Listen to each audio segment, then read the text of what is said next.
For the sports lovers out there who like to get their gamble on, whether it be on the NBA games, NFL, Major League Soccer, even National Hockey League, Major League Baseball, even college sports, go to BetUs.com to make that bet.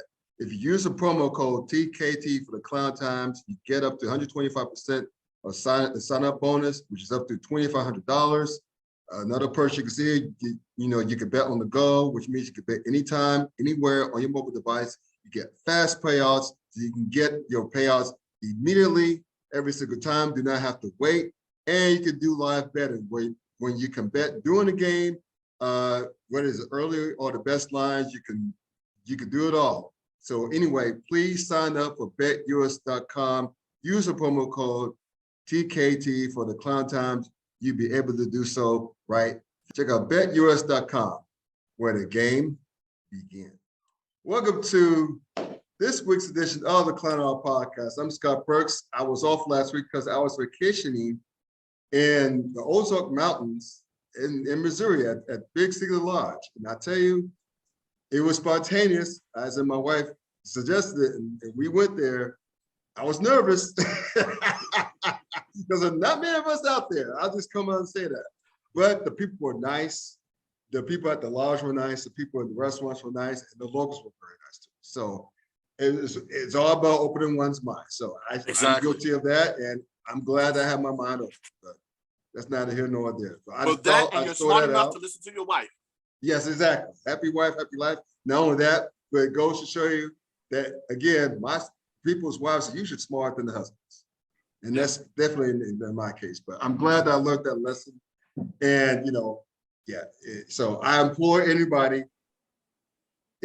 no matter what color you are, no matter what walk of life you are, broaden your horizons and expand your mind. Glad you did. I guarantee you that. So with that out of the way, check out my sports blog, The Klown Times, www.theklowntimes.net. You can check me on Facebook as well. So you're on your smartphone, laptop, desktop, wherever you are, wherever you may be, please check us out there as well. Also, one or two last things before I introduce my boy again back to the program. Please like, comment, share, and subscribe. I'm now over 400 followers. I'm like 410. Again, my goal is to get over 1,000 so I can start getting paid. So we need you to subscribe, hit the bell button to get the notifications up. You'll be glad you did, and I'll be glad you did. And also, one last thing, get the merch.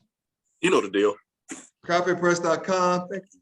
And search for the Klown Time Sports. I have the link in the description as well, so you can find it there as well. And so, Lisa, back to my guy. He's back in the house. We got some HBCU stuff to talk about, so we're gonna share the match to the masses. We're gonna educate y'all. Y'all know I'm from the yards, HBCU Sports, rest about all things HBCU Sports. So we're Sleazy Radio every Tuesday night on Facebook Live and YouTube. So SLZE Radio. And one last thing, check out his great work, herosports.com. We reps about all things FCS athletics as they pertain to HBCUs. Those links will be in the description under this video when I upload this to YouTube, so you can check his great work there as well. The one and only Mr. HBCU himself, Duane Ross, is back in the house. What's going on, sir? Man, Scott, what the deal? Yo. Hey, speaking of HBCU sports, a lot has happened in the last few weeks, man. Namely, the NCAA track and field championships. We're both proud alums of North Carolina A&T State University. He went there for undergrad, went there for grad school. We have a lot to be proud about, our fellow Aggies. So let's check this out here. And I know you got some more things to add momentarily, but I have to get this off my chest. Mm-hmm. So basically, I'm looking at the standings on the NCAA track and field results here. Mm-hmm. Our North Carolina A&T, our men's track team finished in the top 10. Yes. Tied for 9th place with Texas Tech. Our women finished in the top 25. I think we're tied for 23rd. Yes. With South Carolina. We finished right under Duke of all teams. But anyway, and I also wanted to give a shout out to the individual winners, for the participants first, and the finals, our finalists. In the 100-meter dash, Javante Harding finished third behind Joseph. I'm gonna butcher his last name, Fambula, from Florida. Yeah, Joseph Fambula. Yeah. Cool. He's from Florida. He's a sophomore. Good gracious. Yes. And Favor Ash from University of Tennessee. More on that school and the track program in a moment, but he's just a freshman. Yeah. Ran a 10:08. Yeah. Yo. Yeah, I just got off the phone with my man T, the track guy, and we're going to go ahead and we most definitely want to do a wrap-up show on the Outdoor National Track Championships tomorrow afternoon on Instagram. Hopefully it'll be 7 p.m. Eastern Standard Time, so be sure to check us out there. Boom. But the one thing he said to me about Harden's performance in that 100 was the fact that he felt as though that he gave up in the last 10 meters. He said he started this excellent, and that he anticipated Fambula to come back from behind, because that's something that he most definitely has done this season. Especially now, I really get a chance to watch Fambula in both the semis and the finals, and he did the exact same thing in the semis, where he came from behind to win that heat, if memory serves me correctly. But he was pretty far behind. He was running in the lane next to Harden, and Harden thought he basically had him. And you could tell by Harden's reaction after the finish that, man, I thought I had him. And he didn't follow through. Yeah, he didn't follow through. That's what, I used to run track in high school and a little bit in college. That's the thing that my track coaches taught us, drilling us. Run through that damn finish line. Don't pull up. Don't look around. Follow through. Oh my gosh! Because check this out, Harden and Ash, they both finished at 10.08, but Favre had 10.075 and Harden had 0.079. Yeah, they basically beat him by an 8/800th of a second. Yes. I mean, so Fambula, the young man, like when it came from behind, that was like for those of you who don't know, realize how close that is.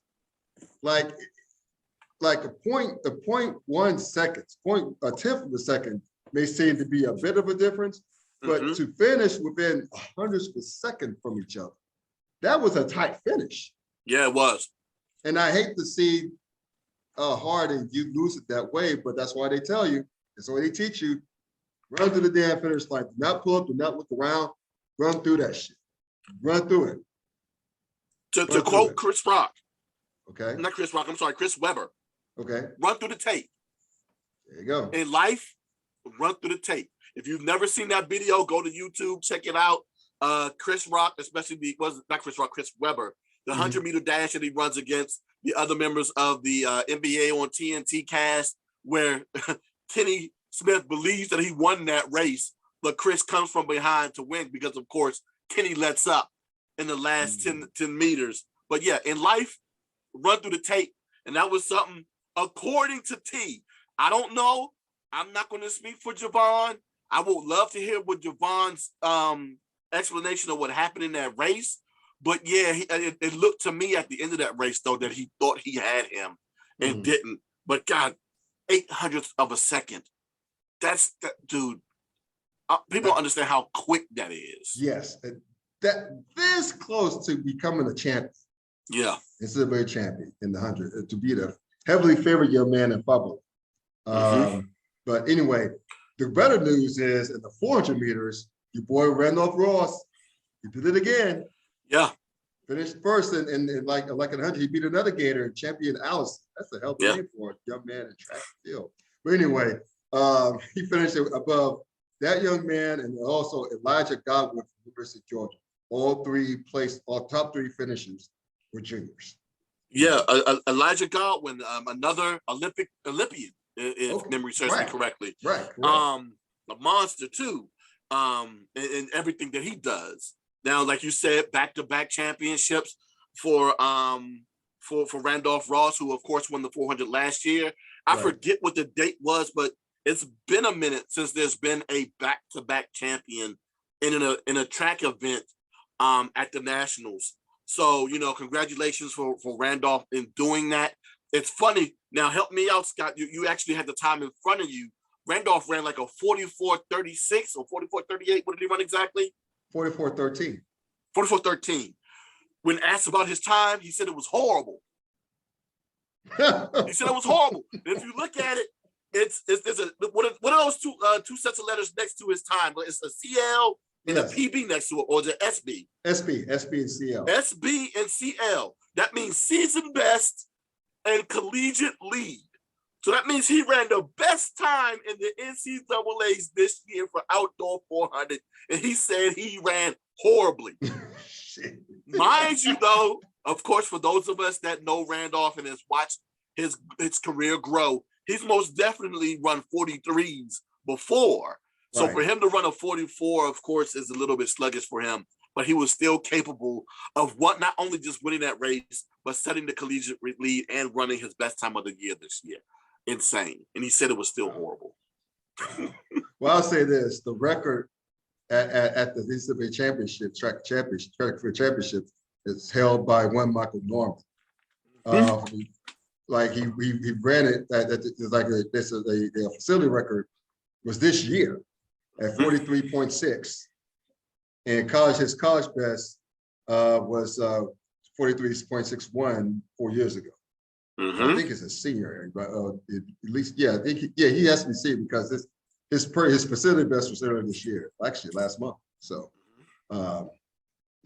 so I get it. I get Randolph Walsh he had bigger fish prior in terms of setting records, but 44 seconds, 400 is still pretty damn good. So it's amazing, especially for a collegiate. So, but I understand that's not his best, and he feels as though he could do better.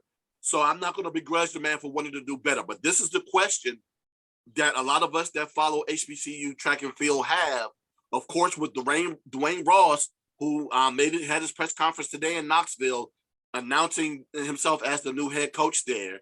Yeah. Not oddly enough, but he's also announced that he's only going to focus on indoor and outdoor track and field. He actually hired a guy from Notre Dame to be the head coach over at Tennessee. He hired a guy from Notre Dame to be the cross country coach there at Tennessee. So that means that responsibility is off his shoulders, whether or not he was really holding on to those reins when he was in Greensboro or not. But now he doesn't have to worry about it at all. But of course, the question was asked of Randolph Jr. whether or not he was going to head to Tennessee or not. He did state that he does have a year and a half left of eligibility and that he will play it by ear, but he does have the potential to go pro too. The question is, does he want to chase history, become a 3-time champion in the 400, and also become potentially a national champion at the University of Tennessee, and have the opportunity to go ahead and beat Norman's record and become the new record holder, or does he go pro? That's the question that I guess we have to wait for the next few months to see exactly what's going to be answered for that one. Well, I'll tell you this, man. If I was that young man's, his dad's the track and field director now, and more him and I want to get to him more a little bit later on. But I'd be like, young man, make that money, because why do we go to school for? Usually, why do we go to college? To increase our earning potential. Yes, right. For careers or whatever. We all know that you make a lot more money coming out of college with a bachelor's degree than with high school diploma in most cases. Not all, but most cases. So if I was that, again, his dad is now the director at Tennessee, formerly A&T. But if I was him or someone close advisor, I'll be in his ear saying, chase some money, young man. But you know what? Yeah, he can chase that money at Tennessee too. NIL. Yeah, you can get that check when he on campus. And then, you're in Knoxville, you potentially dealing with some of that Tennessee money, some of them. NILs, yeah. Right. Yeah, so, it's a possibility he can go ahead and start bringing in money there, potentially with more corporations who are looking to donate money. I'm sorry, to sponsor an athlete there at Tennessee. So who knows? It could be a football situation where someone decides that, hey, we want to go ahead and make sure that we win this national championship in track and field.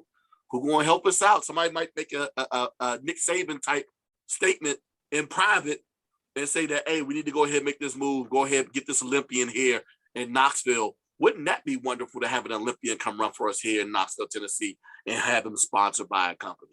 And yeah, if that's the case, and he's capable of getting a certain amount of money while earning his degree and having an opportunity to break a record and become a legend, why not?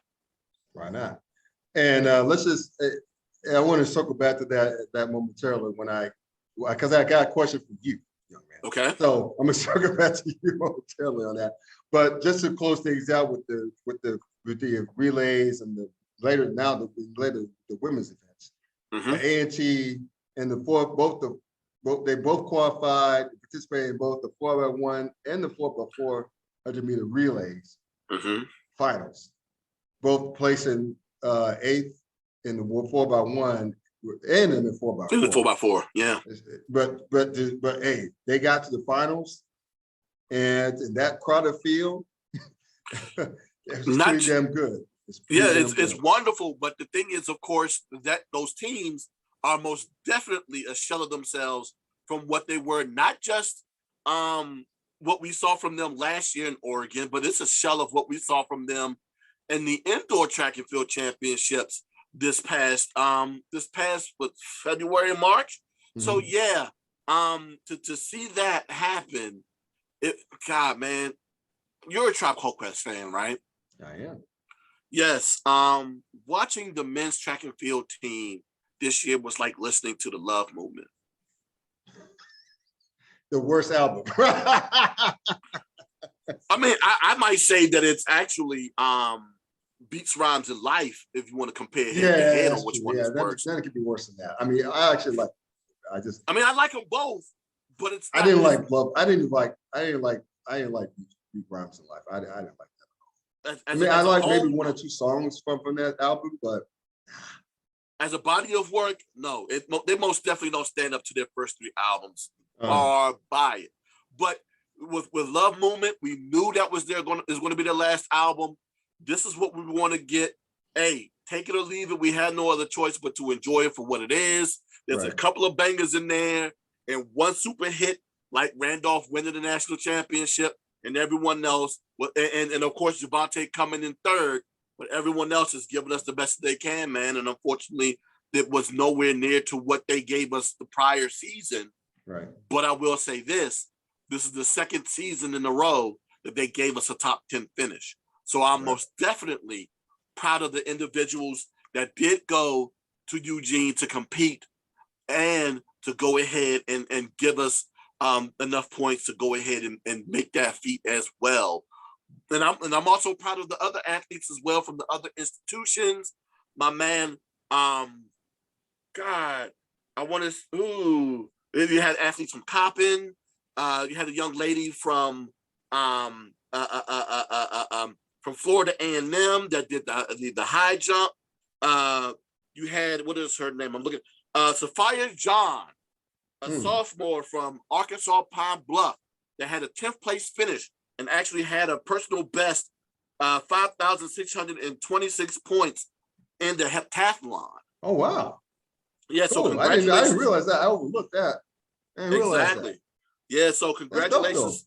Most definitely. Yeah. And then, of course, the Howard University women's 4x400 relay team finished with a time sub 3:30. My man T, the track guy, once again hit on that one. Said that season best too.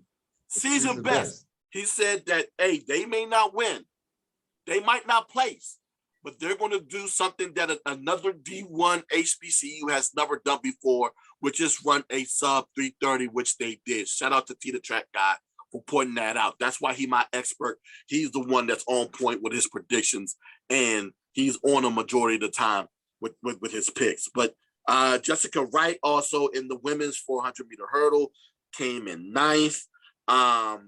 Grace Nowak, I screw up her last name. A&T, the freshman. Grace. No culture. Okay, Nicocha. Okay, yeah, finishing the finals in both the 1 and the 2. Yes. Props to her. And then of course, Paula Salmon, who finished in the 4th. The senior out of North Carolina A&T finished in 4th. in the women's 100-meter hurdle. And then, yes, like Rachel Robertson, I'll make sure I get her name correctly, was in the women's high jump. And then, of course, who else do I have? So, yeah, that's everyone who competed for the finals, if memory serves me, on the women's side. And shout out to Howard, too. Howard women. They finished in the top 50, the time for 49th. But props to them as well. They had a great season too. I mean, they won the MEAC championships. For indoor women, just showed up pretty well in the debate championships as well. Yeah, that's something I can go ahead and poke my chest out on T on that one. I told him before the season started that, hey, once A&T left the MEAC, who was going to be the one to step out? Sooner or later, it was going to be Howard, and the women's team has most definitely proven me correct. Mm-hmm. And going back to the 100-meter hurdles, like for the women, right quick, we talked about the differential finishes. Paul Salmon just to his 400ths of a second, 400ths of a second placing. Yeah. Which is why I don't begrudge or really beat down any of these student athletes once they make it to the finals, because that means you're the best of the best in the nation, and no one can take that away from you. That is correct. That is absolutely correct. The fact that you ran in the finals, national finals. Yeah. That's dope, man, in and of itself. You can't win them all, but that's dope to get there. That's dope. That's definitely dope.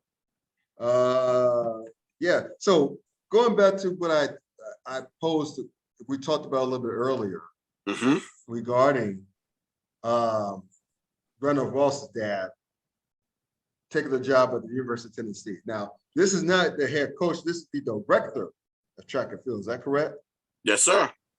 So that's a huge promotion. So, well, I mean, he's technically the coach, but yeah, he's the director of the entire program.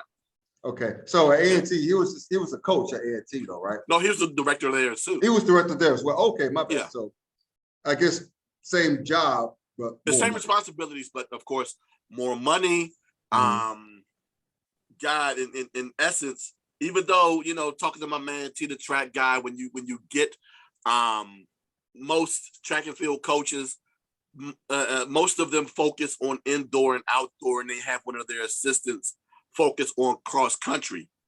Yeah. This way, now in Tennessee, he doesn't even have to think about that. He really doesn't have to think about that, because he literally has a guy whose sole job is to coach cross country, and that's it. All he has to do is just make sure that the cross country coach reports to him, and they talk about whatever. But other than that. But there were a couple of statements that he made during the his press conference today, man, that oh my God, just did not sit well with me. But again, it's his truth, and I'm not mad at him for his truth. I just wish that in some instances, man, we as HBCUs and in certain cases, HBCU alums will do better and will want to do better. Right. There's one thing that we just couldn't beat, right? So, Duane, when he said that when he went out there and interviewed, the first thing he did, or one of the first things he did, was he went onto the track there at University of Tennessee. That's actually where he won the 110-meter hurdles national championship. He went into the lane in which he ran, walked down that lane, and at that point in time, of course, he had a flashback, and he said that his mind was basically made up within 10 minutes of being out there on that track, or whether or not he was going to take that job. So he follows that up by saying that, Danny White, who was the athletics director there at the University of Tennessee, made a statement to him where I literally, when I initially met him, that pretty much sold him. Said, I mean, we spent hours together, but he could have led with that one statement, and we could have avoided all that talk. He said, we got your back, and that was huge. Wow. Which leads me to believe he feels as though that there are people at A&T that did not have his back or was willing to support him. To what degree, I don't necessarily know, but it kind of speaks volumes. And it speaks a little bit more when you read this statement here. The very first meeting I had at North Carolina A&T with some of our alumni, a man told me I was too ambitious, that I couldn't win nationals. What? Can you repeat that again? He basically said that one of the alums at T told him that he was too ambitious and that he could not win nationals. Oh. If he was as petty as I am, I wish he would have named it. I don't know if he knew that person's name. I don't, but he held on to that statement. He's petty because he held on to that statement for 10 years. Wow. 10 years. He was hired there 10 years ago, and it still stuck with him, which meant that it bothered him, which also means in my eyes that there were other things that were evident that, there were other people who probably didn't believe in him until he started getting closer to winning a national championship. Right. But I mean, there are other things that you just can't beat. You can't beat the fact that he's getting paid, one, more than the coach. Matter of fact, he was already getting paid more than the coach, than his predecessor at the University of Tennessee when he was at A&T. But he's now getting $125,000 more than what he was getting at A&T, along with the support he's saying that he's getting from the athletics director. So, you really can't beat that, dude. You can't. Right. It's crazy. But tell me how. But again, let me make sure I make this statement. I don't blame Duane for that. I don't. Okay. But I do focus on that alum who said that he was too ambitious. You say that to a brand new hire? Are you kidding me? Yeah, that's hubris. Yes. And that our alumni bases, not just at A&T, everywhere at HBCUs. I don't care who the hire is. Whatever their goals are, they should never be too lofty. We should do whatever we can within our means to make sure that we can achieve those goals and help those coaches and players achieve those goals. Yes. If not, you end up losing jewels like that. Right. I mean, I'm well said. Well freaking said. So tell me this. How would this, obviously Coach Ross built A&T's track program from the ground up, right? To basically take it beyond the stratosphere. I mean, having competed national, back-to-back years, something like that? Yeah. So. Well, more than that, because he's most definitely had athletes that I can most definitely remember going back to what was that? When did Golden State win their first title? Was it 2015? 2015, yeah. 2015. The reason why that stands out to me is because I remember going to a sports bar to watch one of the games, and who's on the screen next to it? A&T at the national championships with Chris Belcher, who is now a pro, who of course was part of, not only running 100, but also part of that 4x100 team that was out there competing for a national championship. So yes, as individuals, they were competing for national championships, and then it was starting to get to a point where he started to build that team to start competing too. Right. And by that point in time, man, it was, it's so hard to say goodbye to yesterday. Indeed. So tell me this, brother, right quick. Where does this leave? I don't know who the successor is going to be at A&T for the track program, but where does it leave them? What do you think? If you look at your crystal ball, put your Nostradamus hat, if you will, where does this leave A&T in the next, say, 5 years? I guess depending on the hire, but still, where does it leave them? Yes, it's most definitely pending on the hire. It's pending on the hire, and it's also pending on the athletes that stay. Because not only did they lose key cogs and Paula Salmon and who else is leaving? There's several seniors that are leaving. And then of course you have an incoming class, and then of course you already have underclassmen there like Grace, like Javante, who are monsters in their respective events already. Do they stay, or do they go to Tennessee with Duane as well? So it's all a question on how far back this program will be set once all the pieces are gone out of Greensboro. And from there, whoever they bring in, it's going to, of course, take some time for him to build that program back. But again, depending upon what foundation is there left to build upon, that'll tell us exactly how quickly it'll take for that program to get back to where it currently is. But dude, I don't know if we'll ever get it back. I don't. It's going to be hard to to catch a 4-leaf clover again, man. God, this is a guy that we again, the alums didn't believe in his hire. They didn't. And I know we got to get to hindsight, but that's still crazy, right? It is crazy. It is crazy. God, if anything, I'm not going to say to a coach's face, well, not if I'm an alum, I'm not saying to his face, that's a lofty plan. That's too ambitious. I might say it behind his back. I might say that's a media member, but I'm not saying it to his face. Come on, man. Yeah. Even if I do say it as a media member, I'm still going to do what I can as an alum to back that dude and make sure he is capable of doing whatever he can to win.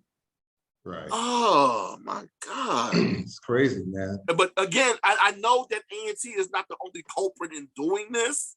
I know other institutions have done it. I know they have. And for any alum out there to say that you haven't, you're only fooling yourself at this moment.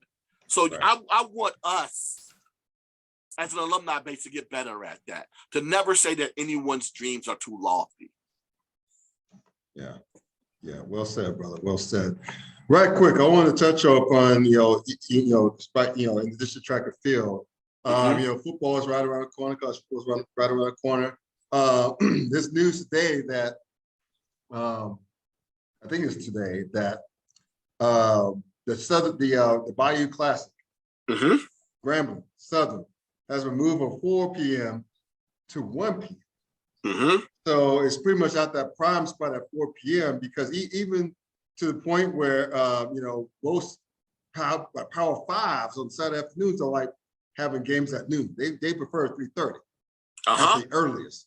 So basically the Bayou Classic moved from 4 to 1. Now I didn't realize this, but they're moving back to NBC. Always thought they were always on NBC, but apparently they're on the NBC Sports Network where only a few people could watch them. Right? They weren't even on Peacock streaming. Yeah, because I don't think Peacock existed back in 2019. No. Correct. Absolutely correct. But damn, NBC Sports Network. But anyway, I'm glad they're back on NBC. But yeah, so that's huge. But is there? I understand the Bayou Classic. The organizers of the Bayou Classic want to start at 4. That's a prime spot on Saturday.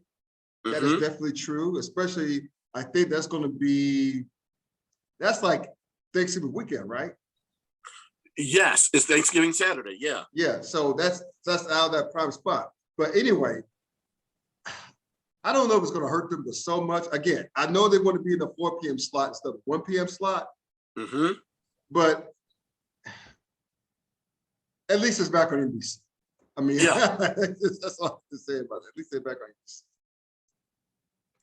Now, the thing there's a lot of factors to take into consideration here, right? So a lot of those games that were being played at that 3 o'clock spot, like Alabama Auburn, right? Who else was played at that 3 o'clock spot? There's Oklahoma in Oklahoma State. That's normally noon. That's normally noon. Yeah, they played early. They played that noon game. But yeah, Carolina and NC State play early too, I think. But yeah, those other rivalry games, there are a plethora, if not the other big ones that play at that 3 o'clock spot. I will say this. You got to think about the games in which NBC does air, right? What college football do they air? There you go. It's only one team. Right. And do you know who they play that weekend, Scott? Who? What? They play against USC that weekend. They are not putting Notre that Dame. game. Notre Dame. Yes, Notre Dame. They are not putting that game at 1 o'clock. They are not putting that game at 12 o'clock. If anything, at best, they're putting that thing at 8 o'clock. If anything, matter of fact, yes, they're most definitely going to put that game at 8 o'clock, if not 3. But yeah, they're not going to go ahead and have that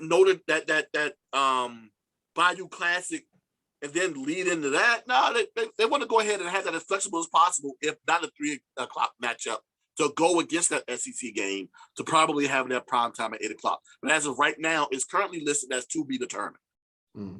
But either way, that Notre Dame SC game I'm going to be played at 1 o'clock. God no. So we can go ahead and move them to 1 o'clock. It's fine. It's cool. They'll be all right. But again, it's this whole concept of, and you know, we've heard it several times before. We've heard fans say it. We've heard coaches even say it, that, hey, we want the big time show. Only reason why you ain't getting the big time show because something else bigger is bumping you. Right. And the only way we can prove that we're bigger or as big is to have numbers when those games air. Right.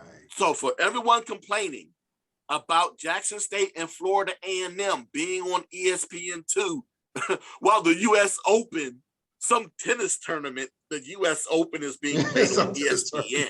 I know the way how flippant you were. I know your tongue was fully impressing your cheek. Oh my God, it's busting out of my head right now. My God, we need to be on ESPN. They need to move that tennis tournament. You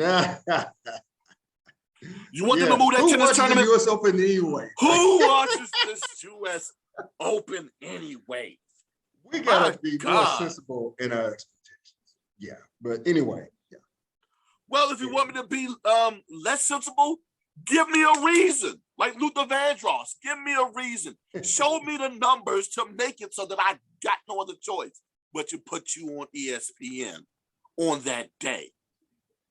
That's why you ain't on there. And that's why, you know, with them moving back to NBC, which I'm happy that they're doing, which I kind of expected.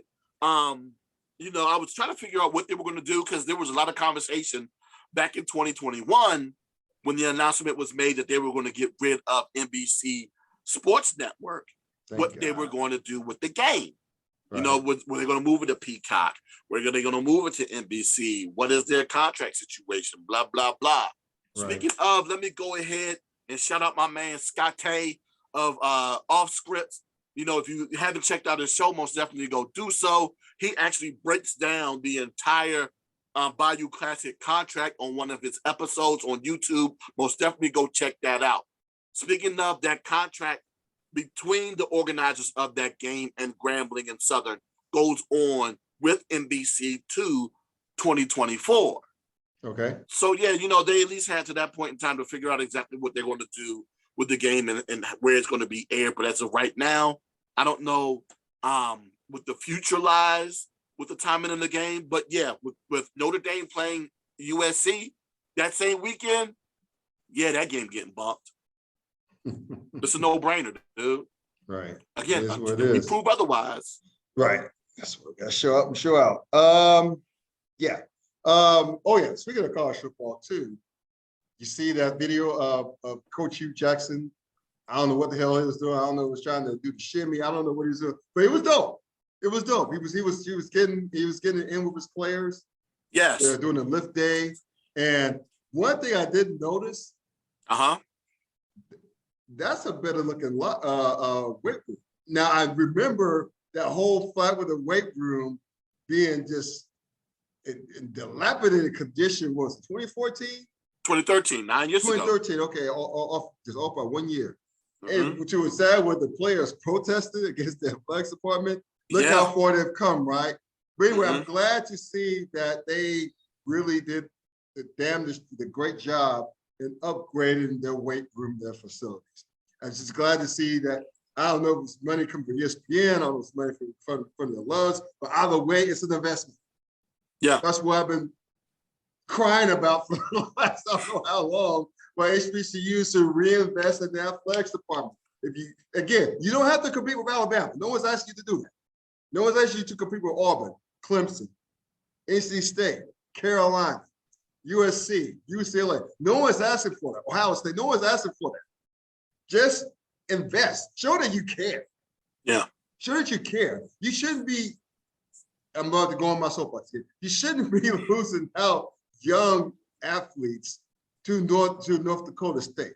Now, I know they got a big program there. They're a behemoth in FCS. It is what it is. But damn it. I mean, you shouldn't be losing them out to Jacksonville State. You shouldn't be losing them out to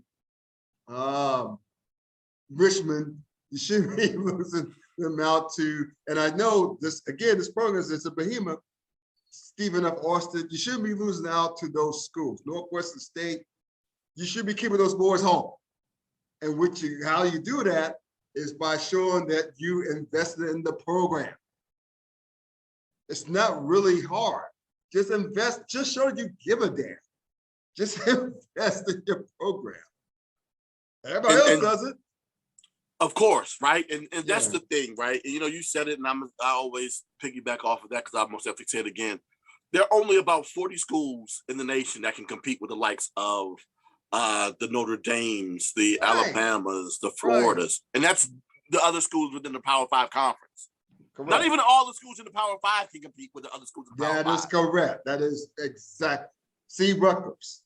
Yes, right? See Duke University outside of basketball. Yes. So most definitely they can't keep pace. All we got to do is keep pace with the others that are in our division and within our region. If you can most definitely do that, fine. And we most definitely need the help of the alums and of corporate sponsorship to make sure that happens. Now, I don't know exactly when the renovation happened.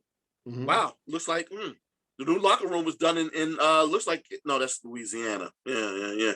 I don't know exactly when the new Grambling locker room was done, but I'm a guess that it had to have been around the time in which Coach Fobbs was hired. Of course, a Grambling fan or Grambling alum will most definitely correct us in the comments, and I welcome it. Yes, and so as do I. As do I. Yeah, I don't mind. I'm wrong. Thank you for the information. So yeah, it's been something that's been done for a minute, but to of course see it, and of course to see Coach Jackson in there dancing around with his players right now, getting them ready as the season becomes closer. Of course, it's entertaining, but I will say this: I did send a challenge out to Coach Jackson to a dance contest. I'm waiting to see what he says. He ready. I'm put him out there. You got served, Coach Jackson. Don't be scared. Right. Don't be scared. Hey, man, this has me excited again about this upcoming season, SWAC. I'm so excited. I'm so excited. It's been a while since I've been so this excited for SWAC football.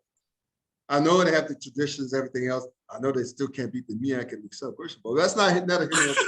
But you said it, not me. I just had to put it out there. But I'm still excited about the season. Coach Hue Jackson doing his thing down at Grambling, remaking that program, infusing some much needed hype and attention to the program again. Of course, Coach Prime doing this thing at Jackson State, improving personnel wise. Congratulations to them for making that SI cover. Yes. I don't know the last time any HBCU entity made it onto the SI cover. I don't know when. The last time that I can think of was Steve McNair in '94 when he was a candidate for the Heisman. Okay, Aaron McNair, that campaign, Aaron McNair, gotcha. Yeah. Now, I don't know if there was any time in between that. I don't think that there was. I don't think there was either. But, it could have been, but all I got to say is 3 words. Well, 4 words. SI cover jinx. See, if we're trying to have good vibes at the SWAC season, and you have to throw that in. So, commenters, SWAC fans, don't get fooled by the Alabama State hat he has on. He's an Aggie like me. He's reverse jinx. He's reverse. No, not reverse jinx. He is jinxing y'all. Maybe it's not me. Maybe it's the ASU bleeding into my brain, bringing out a fact about something that we all know and have had conversations about. This Sports Illustrated cover jinx.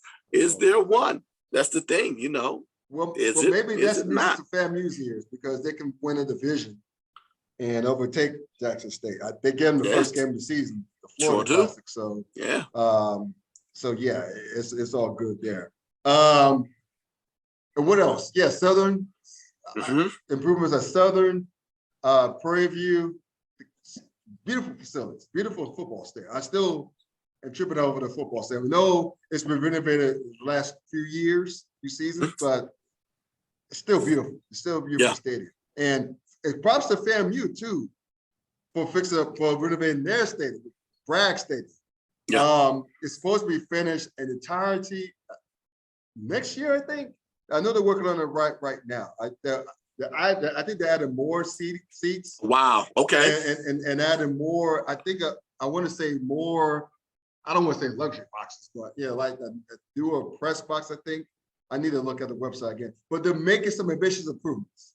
Oh, if they're adding a press box, they're most definitely adding luxury boxes. Okay, so there you go.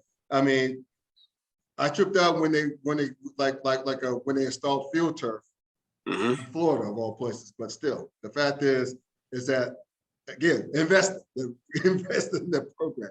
So again, all this to say, I'm very excited about SWAC football this year, and I'm very curious about MEAC football as well. But still, that just remains to be seen. Yeah. Speaking of, real quick, new hire there. Since we've been gone, new hire there at Morgan State, former Bowie State head coach and multi-time CIAA champion, and the team that actually got into the Final 8 last year in the Division II NCAA football championships. Damon Wilson is now the new head coach there at Morgan State. There you go. And oddly enough, you brought up Southern. They actually just received Bowie State's former 2-time CIAA defensive player. All defensive player was a corner there to come down to Southern to play with them. So it's going to be very interesting to see how he plays on the FCS level now. Cool. So do we have anything else? I don't know if anything else happened in the world of HBCU sports the last couple of weeks that you want to point out, but is there anything else that we should give note to or give props to? I'm trying to think, was there anything else based upon what we talked about? Because we did talk about, of course, with the football situation, with the Bayou Classic and all of that. And so, yeah, we did touch all of that. As far as I can think of, as of right now, not really. I think everything is now done in terms of the academic athletic season. You know, of course, that ends with the outdoor championships. So once again, congratulations to all of the champions of this past year. And good luck to everyone who's looking to return and compete again in August. And to all of the graduates, congratulations. And hopefully you go ahead and move on to whatever future endeavors you have placed ahead of you. Ooh, one more. Ooh, yes. There's always at the very end, you got to think of it like, ooh. Right? Yes, because I almost forgot about this one. This one was pretty cool, right? Yeah. So I don't know if you knew about this, Scott. So, you know, being a pro wrestling fan, of course, you know, I'm missing a little bit of Raw right now as we're picking in with that in the NBA finals. Well, I can take my time. You know, they're not really doing that tonight on Raw. But the WWE announced its second class of collegiate athletes to join their next in line or NIL program. There you go. Which includes Hampton linebacker, what is his name? Keyshawn. God, what is Keyshawn's last name? Keyshawn Moore. Okay, cool. Yeah, Keyshawn's out of the Suffolk, Virginia area, plays linebacker. He is a junior there at Hampton. Yeah, looks like that he has a contract with the WWE. And if things go right, he could potentially be pursuing a career in the WWE as a professional wrestler. The reason why that's such a big deal is because there are not a lot of HBCU alums that go on to become pro wrestlers and become known entities. Now, of course, we already know about the great JYD. JYD was a 2-time All-American there at Fayetteville State. Right. Then, of course, you had Luther Lindsay, who played football at both Norfolk and Hampton. Then you had Freight Train Jones, who played, where did Freight Train go? Oh my God. I'll try to figure out where Freight Train went. But of course, you can't forget about the big cat Ernie Ladd, who not only played in the AFL and the NFL, he is a Grambling alum as well. So yeah, I almost forgot about the current WWE superstar there out of Morgan State, Omas. Okay. So yeah, Freight Train Jones went to South Carolina State. There you go. Cool. Yes. So, it's not a lot of guys who go on to become pro wrestlers from the HBCU ranks. Those four of those five guys who I named, with the exception of Omos, are now in the WWE Hall of Fame. So, yeah, it's great to see another HBCU guy potentially get in there and get in that squared circle, see what he can do. On that note, let's call positive, ending on a positive note. Thank y'all for tuning in to tonight's podcast. All things HBCU sports, that's how we do it. That's how we love it. Speaking of which, check out Duane's his great work, HBCU, the Yards, HBCU Sports, rest of all things, HBCU Sports, Sleazy Radio every Tuesday on Facebook Live and YouTube, as well as herosports.com, rest of all things FCS athletics, things HBCUs. Those links will be in the description on YouTube as well. So please check out this great work. Once again, please do your like, comment, share, and subscribe to the channel. You'll benefit from it. We'll benefit from it. Win-win for everyone involved. Get the merch, cafepress.com, social Klown Time Sports, and that's it. So on this note, enjoy Raw, enjoy a lopsided NBA Finals, Game 5. We out.